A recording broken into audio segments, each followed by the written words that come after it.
قائل ہوں، اسی کی بحالی کی جنگ لڑ رہا ہوں۔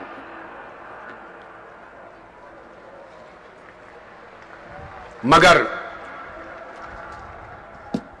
جس سیاست کا میں قائل ہوں یہ وہ سیاست ہے کہ جو ان اصولوں پر قائم ہے۔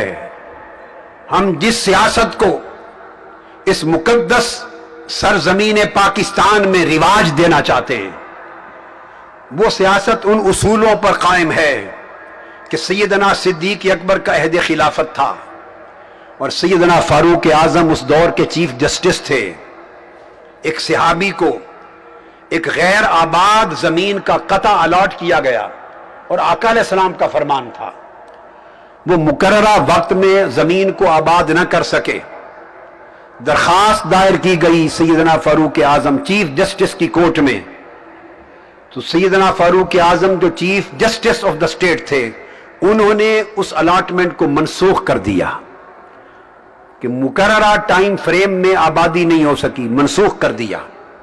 وہ صحابی سیدنا صدیق اکبر رضی اللہ تعالیٰ عنہ جو خلیفہ وقت تھے، خلیفۃ الرسول، ان کے پاس اپیل لے کر گئے،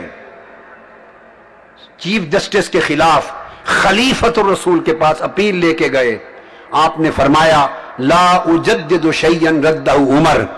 جس کیس کو چیف جسٹس نے رد کر دیا ہے خلیفہ وقت اس کی سماعت کا اختیار نہیں رکھتا۔ میں اس سیاست کا نظام ملک میں لانا چاہتا ہوں، یہ سیاست چاہتا ہوں۔ عہد فاروقی ہے، ایک جنگ کے نتیجے میں مال غنیمت میں چادریں آئیں، ہر ایک کو ایک چادر ملی، اس سے بڑا جبہ اور قمیض نہیں بن سکتا تھا۔ سیدنا فاروق اعظم نے مال غنیمت کی 2 چادروں سے جبہ سلوایا، اجتماع میں آئے جیسے پارلیمنٹ کا اجتماع صحابہ کا، عام صحابی کھڑا ہو گیا، اس نے ہیڈ آف دا اسٹیٹ کا مواخذہ کیا، محاسبہ کیا اور کہا کہ ہماری ایک چادر سے لمبا قمیض نہیں سلا، آپ کا کس طرح سل گیا؟ سیدنا فاروق اعظم کے دفاع میں ان کے بیٹے عبداللہ بن عمر کھڑے ہوئے اور کہا کہ میں نے اپنی چادر بھی اپنے بابا کو دے دی تھی۔ میں اس سیاست پر مبنی ان سیاسی اصولوں پر ہم پاکستان کے معاشرے کو دیکھنا چاہتے ہیں۔ سیدنا علی المرتضیٰ امیر المؤمنین ہیں، ان کی زیرہ ایک یہودی نے چوری کر لی، بحیثیت ہیڈ آف دا اسٹیٹ اس کو گرفتار کر کے اپنی زیرہ، اپنی آرمر واپس نہیں لی، عدالت میں گئے، قاضی شریح جج تھے، انہوں نے ایویڈنس مانگی، ان کے پاس گواہی نہیں تھی، یا ایک روایت کے مطابق سیدنا حسن مجتبیٰ کی گواہی تھی، جج نے کہا کہ بیٹے کی گواہی باپ کے حق میں قبول نہیں، مولا علی شیر خدا کا کیس ریجیکٹ ہو گیا، یہودی کے حق میں عدالت نے فیصلہ دے دیا۔ جب یہودی باہر نکلا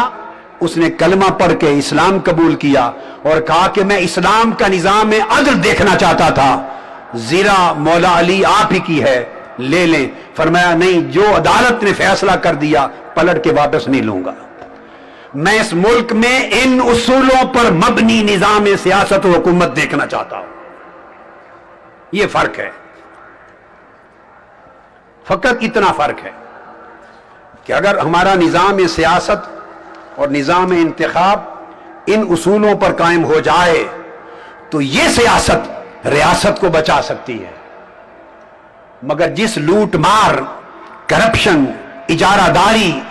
ڈن ڈوس اور دھاندلی کا نام ہم نے سیاست رکھ رکھا ہے، اس سیاست سے ریاست کو نہیں بچایا جا سکتا۔ ریاست کمزوری کے آخری مقام تک جا پہنچی۔ اور میں یہ بھی واضح کر دینا چاہتا ہوں اور پوچھتا ہوں کہ کیا سیاست اس عمل کا نام ہے